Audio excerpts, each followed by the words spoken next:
This is CGTN, China Global Television Network.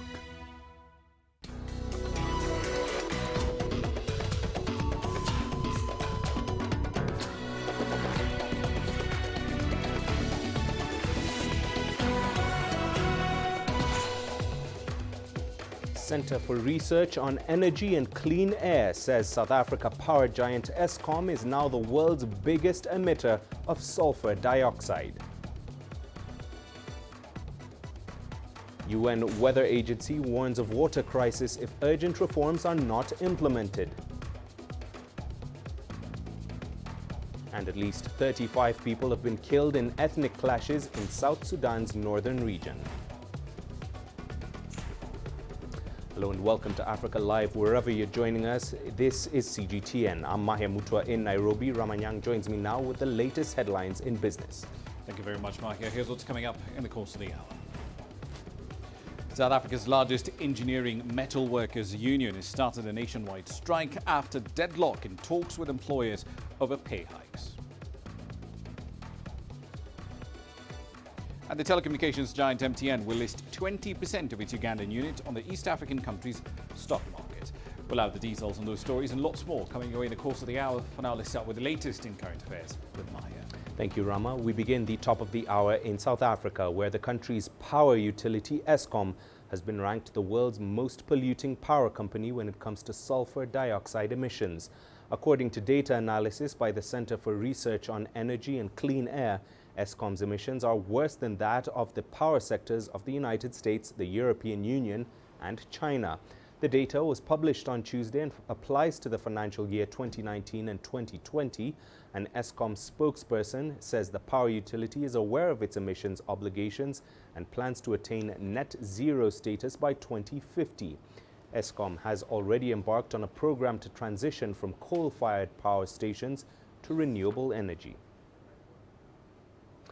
Well, CGTN's Angelo Coppola is in Johannesburg and joins us live now. Angelo, Eskom has been reported as the world's most polluting power company, as we've just heard there. What does this mean? Break it down for us further.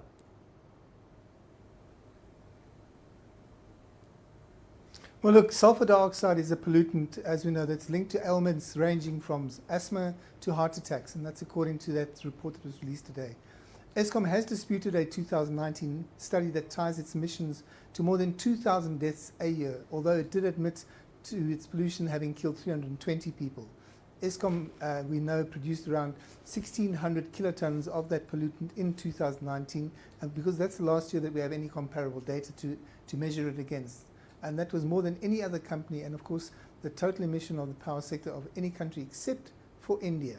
Interestingly though, China had slashed its emissions to around 780 kilotons from 13,000 kilotons in 2006.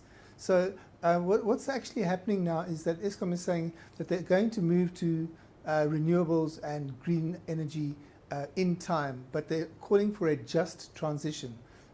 We listened to a presentation today, in fact, where an analyst was saying that it's likely that South Africa will still continue using coal for another 10 years. And so those coal mines will carry on operating, and those coal-fired power stations will probably still carry on operating as we stand right now, Mahia.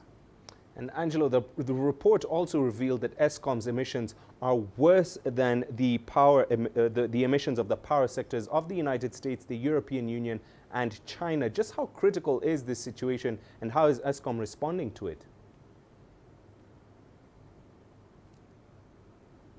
Well, let's give you, for example, here.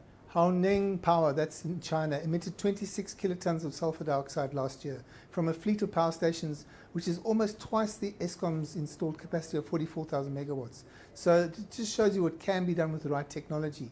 The bottom line here is that Eskom is going to need between 200 and 300 million rand or billion rand to get all their power stations up to speed in terms of using the right technology to cut out those sulfur dioxide and other pollutants out of the atmosphere.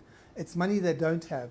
As it stands right now, they already owe 400 billion rands worth of debt that they're servicing on a daily basis, and they don't have the money to manage that. They've also just been told by the regulator that they can't increase their prices for the next year because it's just too high and the consumer can't afford it.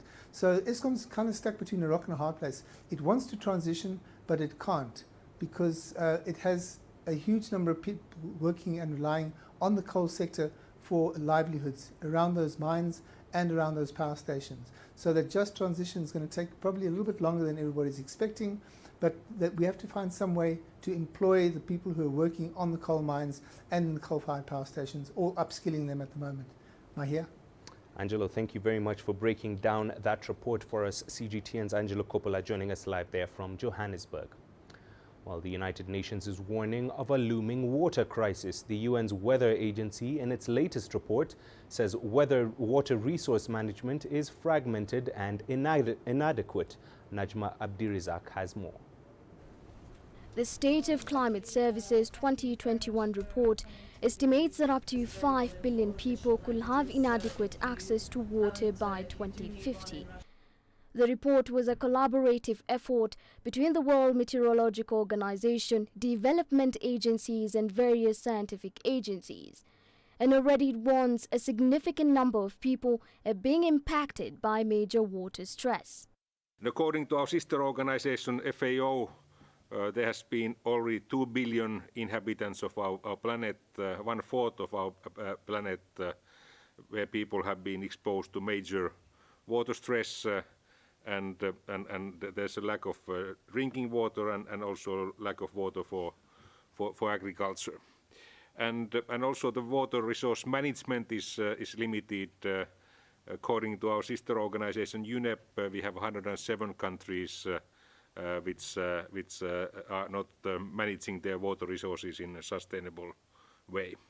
The 107 countries are off track for their target to sustainably manage water resources by 2030. The report found major gaps in data in Central Asia and Africa, as well as several island states. So we should enhance the water resource management, especially in SIDS countries and LDC countries. And we should invest in drought and flooding services, both especially in African countries and Asian countries, and we have also major gaps in observation systems and also in availability of data, and that should be enhanced. This comes as climate change continues to exacerbate extreme weather-related events like drought and flooding. And there has been a dramatic increase in the flooding events during the past 20 years, and that increase has been 134%.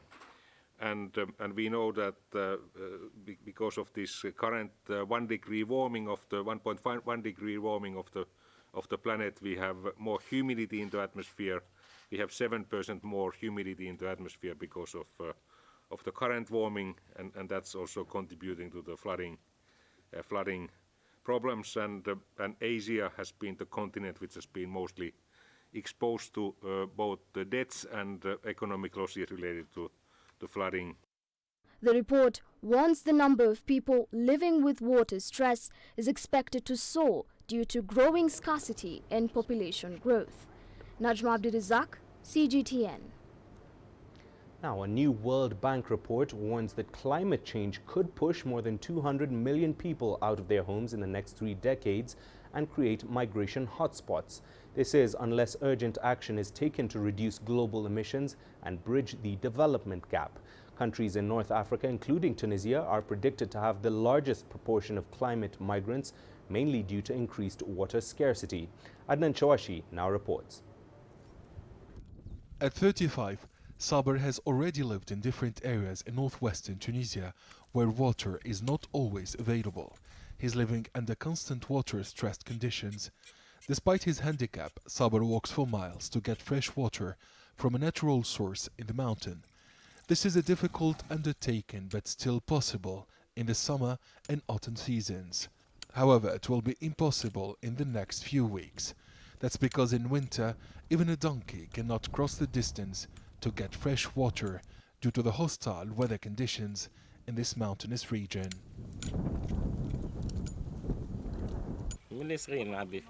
My name is Sabir. It means patience in our dialect. My parents knew that I would spend most of my life looking for water. I'm always searching for water. I know so many people who migrated to other regions. I'm sure my family is next.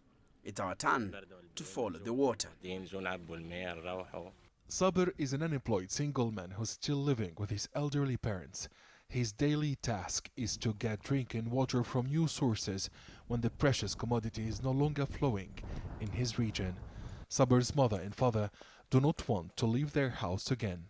However, they could be forced to look for a new dwelling when nature is more hospitable and water available. The public water installation, the pipes and water fittings are useless because I don't have water at home. I'm old and sick. I cannot leave my house to look for water. Life is impossible without water. I only think of water when I sleep and wake up. I'm being pushed out of my area because water is scarce. I just want water. I don't need anything else.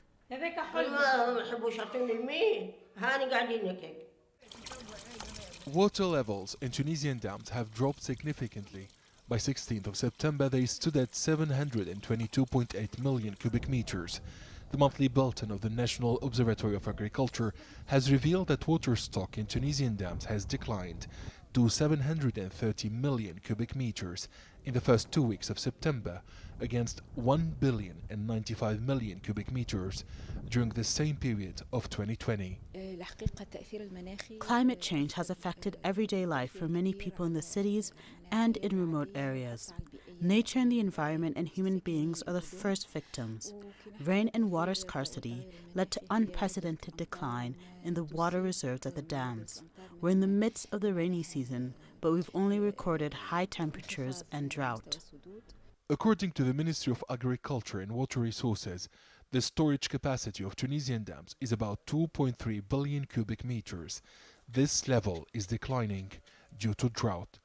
Tunisia is faced with the challenge of regression of dam water used for both consumption and agriculture. Water scarcity and climate change in Tunisia are pushing thousands of people, especially farmers, to leave their regions and abandon their activity. Environmental activists assert that the North African state could face worse or even extreme climatic conditions over the next decade. Adnan Shawishi, CGTN, Tunis. Let's turn to South Sudan now, where officials say about 35 people have been killed in ethnic clashes in the north of the country. Around 80 others have been wounded in the fighting between the Luakjang, Tik and Lupaher people in Warab state. It is not clear what sparked the latest violence, but communities in the region often raid cattle from each other. Thousands have died in similar ethnic clashes in South Sudan in recent years. We earlier spoke to our correspondent Patrick Oyet for an update. Here is what he had to say.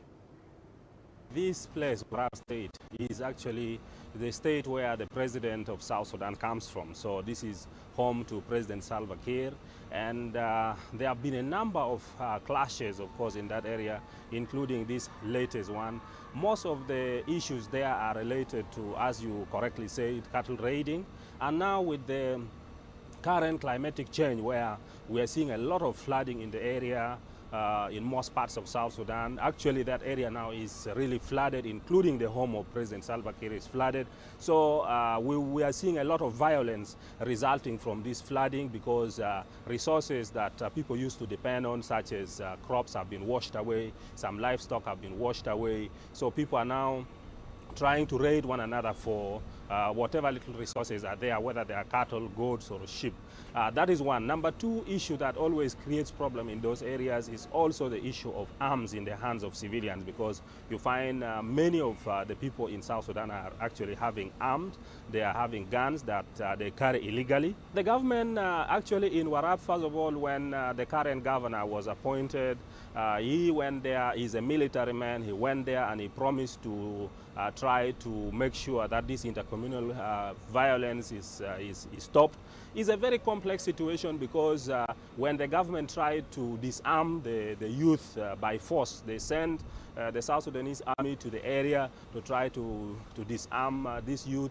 so that peace returns to the area. There were clashes about a year ago where more than 200 people lost their lives. So the government is taking a lot of caution when it comes to the issue of handling these weapons that are with these people. Elsewhere, on Tuesday, Southern African bloc SADC extended the deployment period for its troops in Mozambique's Cabo Delgado province. For more updates on this, we're once again joined by CGTN's Angelo Coppola, who's standing by for us in Johannesburg. Angelo, what more can you tell us about this extension for troop deployment in Mozambique?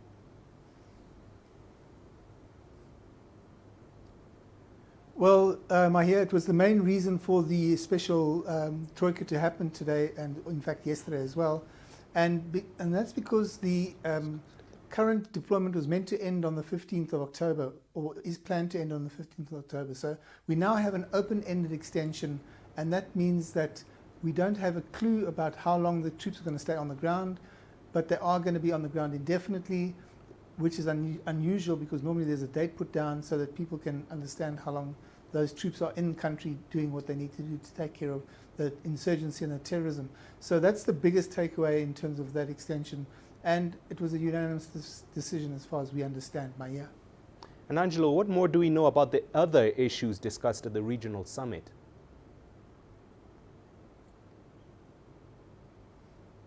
Well, look, we heard that there have been 3 confirmed deaths of troops that belong to the mission in Mozambique. Those are troops from Botswana and from Tanzania. There was no mention of Rwanda's role in the communique at all, or how long that country's troops will be staying in country. So that was unexpected as well. They did receive, Troika did receive a progress report on how the military personnel have been doing, and they were commended for what they call remarkable achievements to date. SADC, of course, also thanked all the member countries for their support in terms of financials, people, and humanitarian aid as well. And then finally, Mozambique thanked SADC for their support and intervention. And in his opening remarks, Ramaphosa, who's the current chair of that organ, said that SADC would stand by Mozambique as long as necessary. Meanwhile, those hostilities continue, and there's news just in that 7 women and children, girls in fact, been kidnapped in Macomia district. And this is the first report of women and girls being kidnapped, according to local media, that is. We're also hearing that the brother-in-law of Mashoud Omar, one of the leaders of the terrorist group, was also captured during the course of the last week.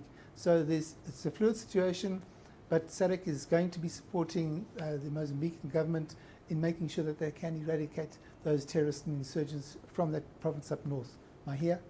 All right, thank you very much for your updates here on Africa Live. CGTN's Angelo Coppola for us in Johannesburg.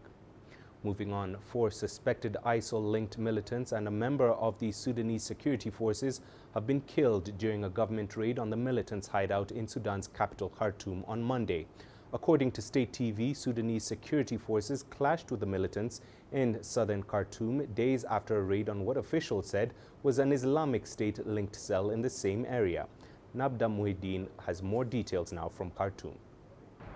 A joint forces operation team carried out the latest raid and killed 4 terrorists while injuring 2 members. Heavy weapons were used by the 2 sides in Monday's clashes, and a soldier in Sudan's military was also killed during the operation. 3 other officers were injured in the fighting. Last week, the authorities said the terrorist cell included 15 members. The General Intelligence Service says another raid was executed on Sunday in Omdurman City, and 8 suspects were arrested. A security source has told CGTN that there could be hundreds of suspected militants in Sudan who entered the country and obtained Sudanese identity papers during the rule of the previous government. Naba Muhiddin, CGTN, Khartoum, Sudan. Thousands of Ethiopians gathered at Addis Ababa's Meskel Square to attend the inaugural address of Prime Minister Abiy Ahmed as he began a new 5-year term in office after confirmation by the country's parliament. Several African heads of state also graced the event. In his speech, Ahmed promised to restore peace and security, fight corruption, and pursue economic growth. Here is Girum Chala with the details.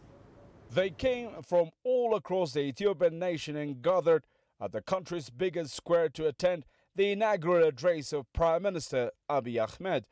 Also in attendance were 7 African heads of state, including Yoweri Museveni of Uganda, Uhuru Kenyatta of Kenya, and Muhammadu Buhari of Nigeria. In his speech, Prime Minister Abiy Ahmed said the event marked a new dawn for Ethiopia. This time, we will see the glory and strength of Ethiopia through our collective national effort. To achieve this, we shall stage an all-inclusive national dialogue soon. This dialogue will bring together those who believe roundtable discussion can resolve our current problems, and it won't only be held amongst the political elite, but will also open participation doors to all members of the society. It will be led by Ethiopians and will seek domestic solutions for our troubles. Abiy also promised that in his 5-year term, he will address the issue of peace and security, spur economic growth, and fight corruption. To translate our vision of transforming Ethiopia into a prosperous nation, we will make sure our economy is built on diversified pillars, have diversified actors, and benefit many more. We will make our economy be private sector-led, supported by the free market encouraging government. We also want our economy to be competitive, tied with the global trade and investment, one that assures fast and fair growth, and one that creates enough and sustainable job opportunities for our citizens. The heads of state in attendance also delivered their respective congratulatory messages and message of solidarity with Ethiopia too. On my own behalf, and on behalf of your brothers and sisters from Kenya, to congratulate you, my brother, on your election as Prime Minister of the Federal Republic of Ethiopia. For all of us on the continent, Ethiopia is our mother. And as we all know, if the mother is not at peace, neither can the family be at peace. So, my brother, you have a big job in front of you. And mine today is to assure you and assure you, the people of Ethiopia, of our solidarity. We will always stand with you. Wherever you want to go, we will go with you.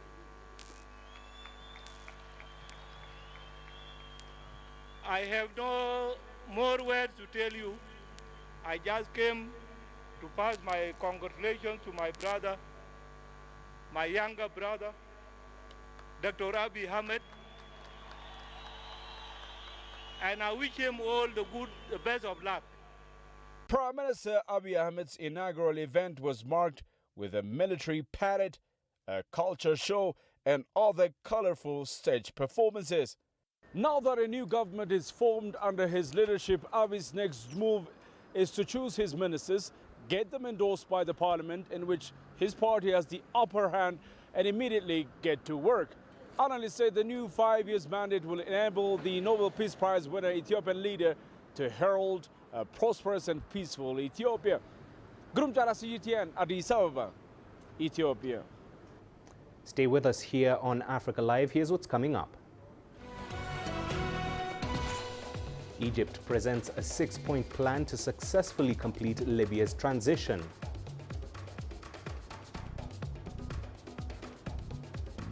And shift to online schooling, forcing Ugandan educators to find alternative jobs.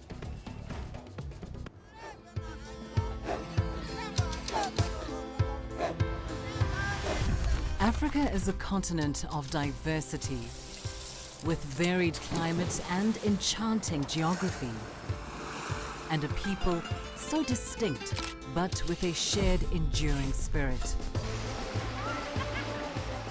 We are at the heart of the continent to bring you the untold stories. Let's have a look. We celebrate Africa as it shapes its own destiny. Tunis, Cairo, Juba, Johannesburg, Ethiopia, Tanzania. Africa Live. Find your voice.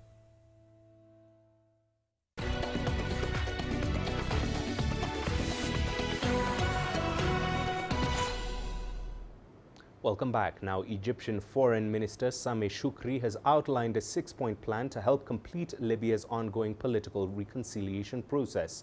In the plan, which was revealed at the UN General Assembly recently, Egypt also wants the African Union to play a bigger role in curbing the flow of mercenaries into Central and North Africa.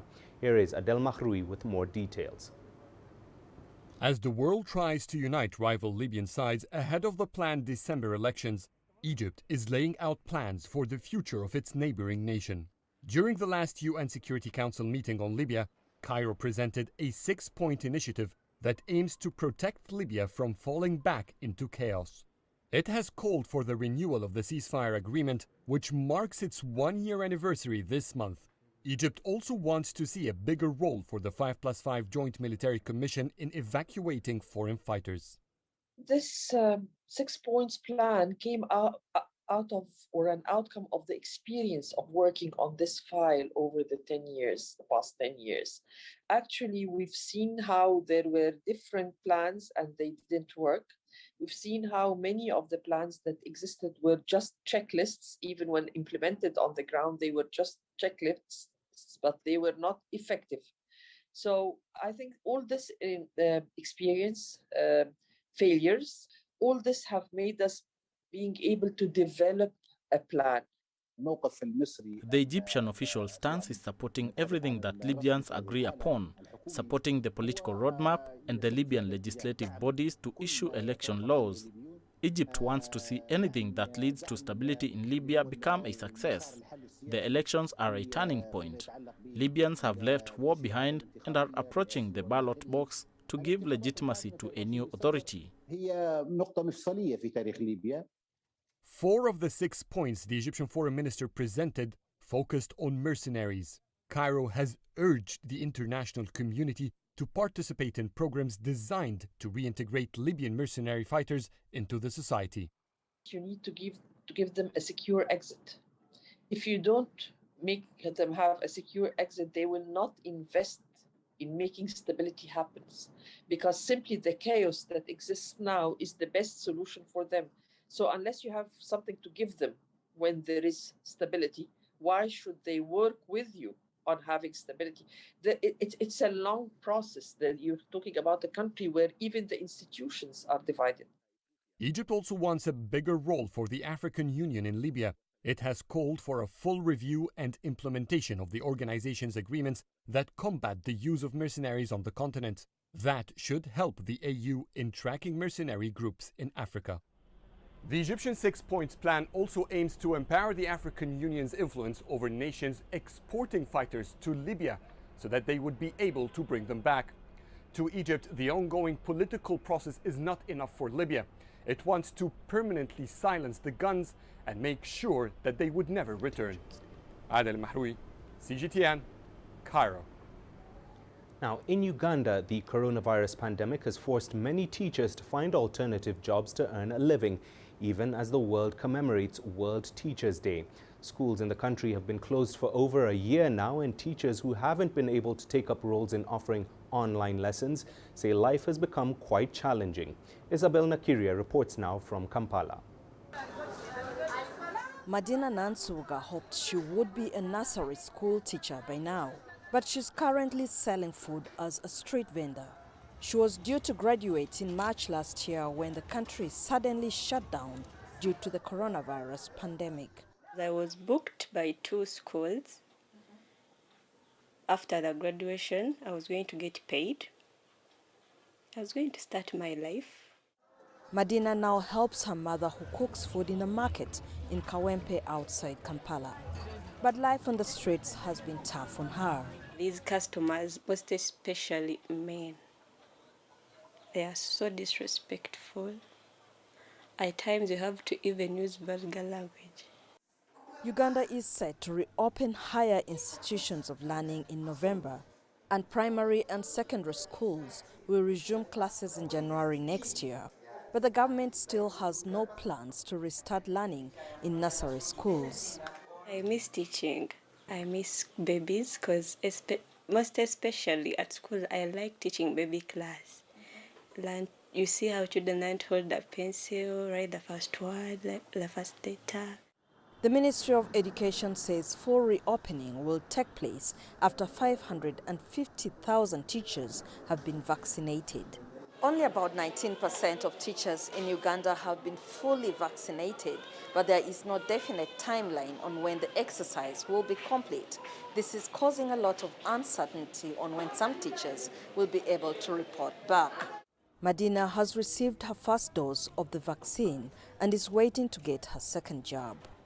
The government has also disbursed about $6 million to support teachers' saving groups to start income-generating activities. It is this association that is supposed to engage with the Microfinance Support Center to determine the what, the who, and how.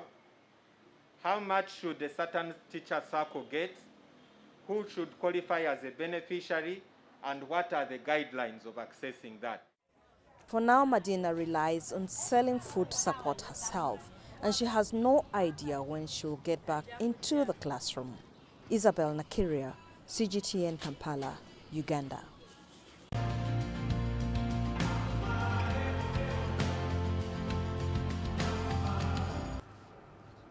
Now, the multi-trillion-dollar infrastructure Belt and Road Initiative of China, which is targeted at networking the whole of Africa, East Asia and Europe, is beginning to attract rival interest from the G7 countries, namely Canada, France, Germany, Italy, Japan, the United Kingdom and the United States.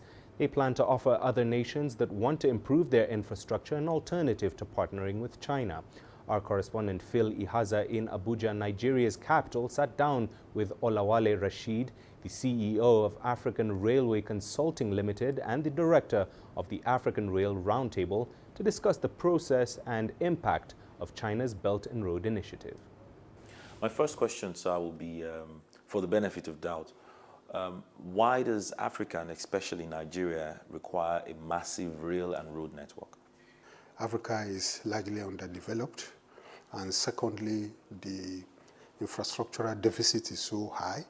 So we need rail, road, and the hard infrastructure. One, to interconnect the landlocked countries. Because if you don't interconnect them, then trading will be so low, prosperity will be so low. Then we also need to connect the capital cities together. And three, we need to improve on inter- and intra-African trade. And so as for Nigeria, you see, Nigeria is the biggest economy on the continent. So by the time you connect north to south, not just through road, which is difficult to maintain, but through rail, and you connect east to west, you are indirectly expanding Nigerian influence economically. Okay, sir, so currently, where are we with the plans to connect the states in Nigeria and, of course, the country to the rest parts of the continent? For Nigeria, I think the current government has done marvelously well, especially in terms of rail and even road. Major rail projects have been handled. But I think the government still have it in mind to interconnect around 10 states, I think. As to the continental level, almost all African governments now, across the regional blocks, have one railway project or the other. In fact, there is a silent railway revolution across Africa. So at the moment, there are quite a number of initiatives proposed by the US, the UK and EU, which seem to rival the BRI and China, projects in Africa. Do you think these initiatives are realistic? Competing with BRI is also good for Africa, where the fine bright, let's East and West bring resources to develop Africa, because when you develop Africa, you develop the world. But as to comparing the two, I think BRI has a lot of advantage over the new plan. For one, the new plan being developed by G7 is still in the pipeline. They have to sort out the funding question. Where would the funding come from? They have to sort out the implementation framework, which is still ongoing. And any true friend of Africa now should know that what we need is bridges, roads, ports, power plants, ICT, infrastructure, and all those. So my last question will be, there are a couple of claims that the projects or interest from China in Nigeria, in countries in Africa, and of course the continent, they lack accountability and transparency, and they're plunging these countries or the continent into huge debt. What are your thoughts about that? Yes, my take about it, in 3 ways.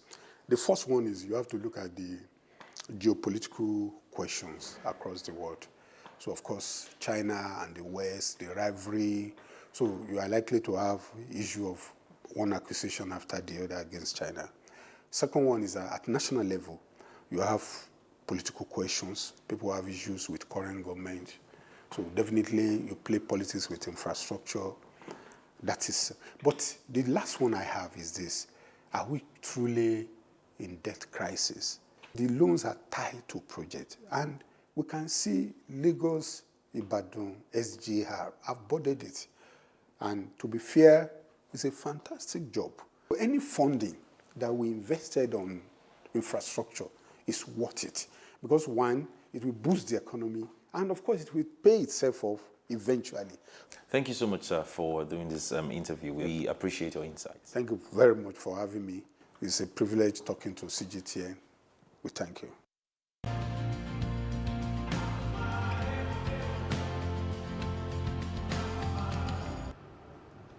And it's just about time for the business. Let me hand you over to Rama with the latest. Thank you very much, Mahia. Here's what's coming up. South Africa's largest engineering metal workers union embarks on a nationwide strike after deadlock in talks with employers over pay hikes. And the telecommunications giant MTN will list 20% of its unit in Uganda on the East African nation's stock markets. The details coming up next.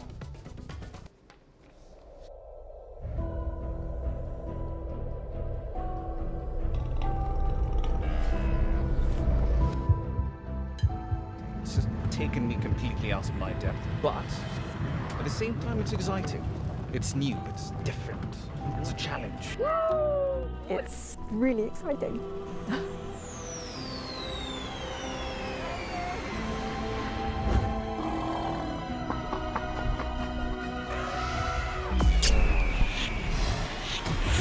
the last 14 hours of rain.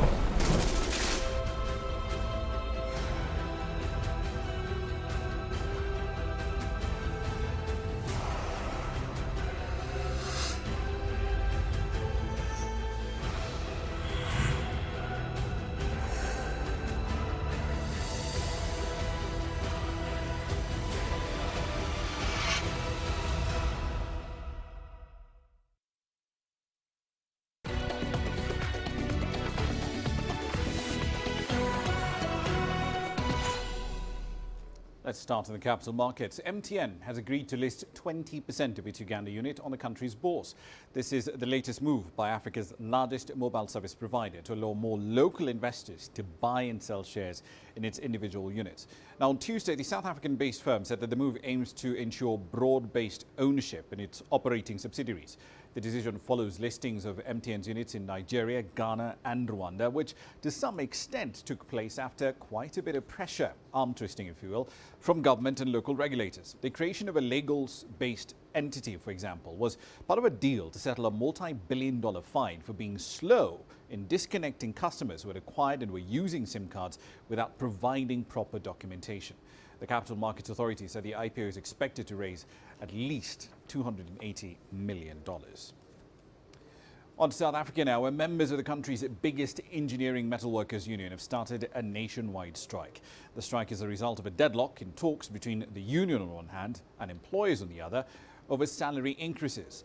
The union is seeking an 8% across-the-board wage rise in the first year of the pay deal and an increase equal to a rate of inflation plus 200 basis points for the following 2 years. However, according to a statement released by the National Union of Metalworkers, employers are only offering a 4.4% pay hike for 2021, inflation plus 50 basis points in 2022 and inflation plus 100 basis points in the third year. Headline inflation in Africa's most industrialized economy went up to 4.9% year on year in the month of August. Zimbabwean coal producers have been granted permission to export at least 200,000 tons of excess coal due to limited intake at the country's largest power plant, the Hwange power station.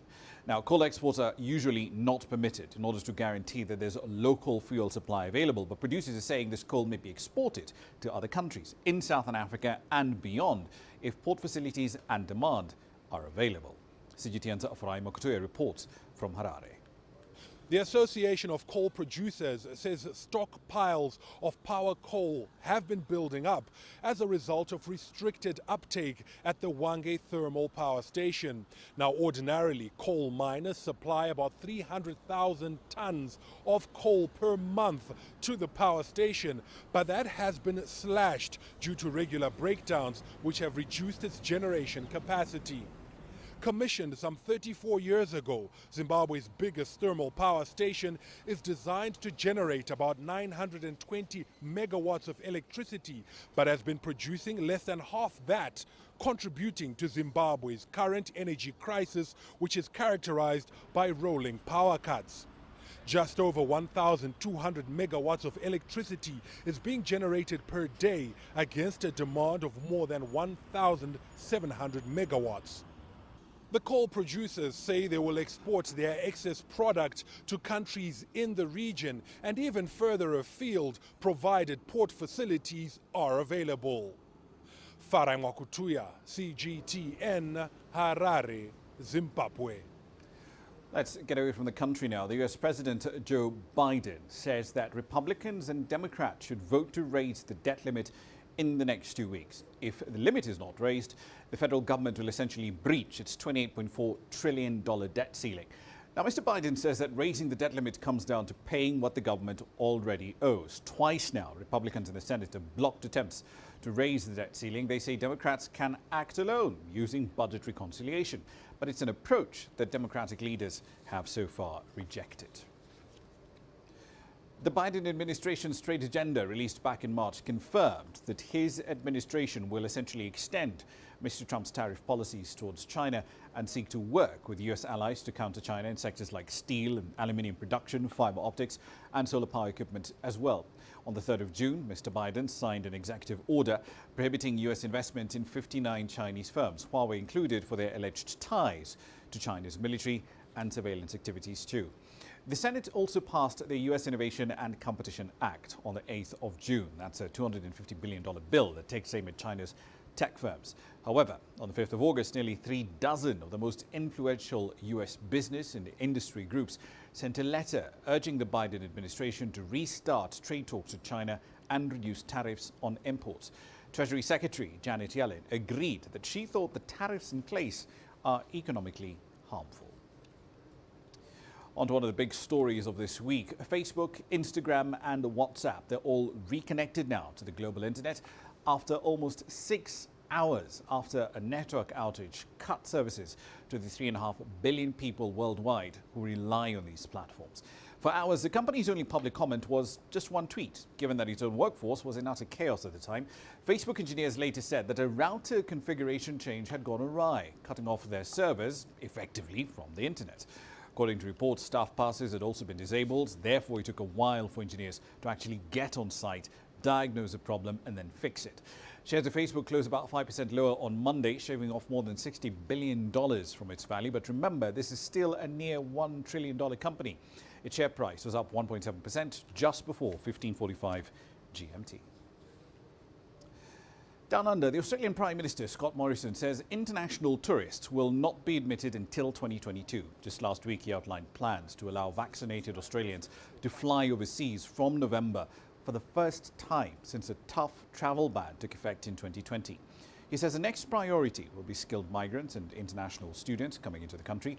Sydney's airport is expected to be the first to reopen to vaccinated travellers. Afghanistan is issuing passports again after weeks of delays. A senior Taliban official says anywhere between 5,000 to 6,000 passports will be issued on a daily basis, with women being employed to process those meant for female citizens. Applicants will be given documents physically identical to those issued by the previous government. Authorities say some 25,000 applicants have gotten to the final stage of payment for their passports. Another 100,000 applications are still in the earlier stages of the process. Energy problems are becoming increasingly common, with cascading implications stretching from Asia all the way to Europe. The worsening squeeze on coal supplies has triggered a power crisis in India, where the resource is used to produce about 70% of electricity used in the world's largest democracy. Now, the average stock of fuel in coal-fired power stations there is now down to just 4 days, the lowest level thus far in 2021. On Monday, the operator of the Nord Stream 2 pipeline from Russia to Germany said it had started to fill the pipeline with gas. The move comes as Europe faces an energy crisis, with natural gas reserves at a low level and prices of that commodity going through the roof. And I'll leave it there for the time being, but we'll be back at the top of the hour. In Global Business, we'll be focusing our attention back again on Facebook. The company's founder and current CEO, Mark Zuckerberg, has apologized for the disruption caused after its social media platforms went down for nearly 6 hours yesterday. Services have now been restored, but this crisis has increased scrutiny of the firm's reach and market dominance. So what lies ahead for Facebook, especially for countries outside the US and the EU? We'll find out at the top of the hour. See you then. For now, back to Mahia. Rama, thank you for that. Still to come here on Africa Live Sport. Tunisia's Carthage Eagles taking no chances ahead of their World Cup qualifier against Mauritania.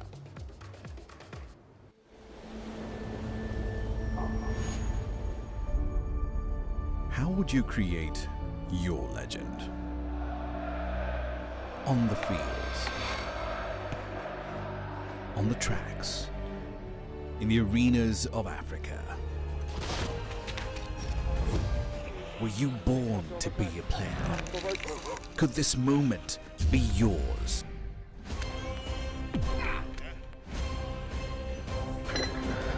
Sports Scene. Find your game.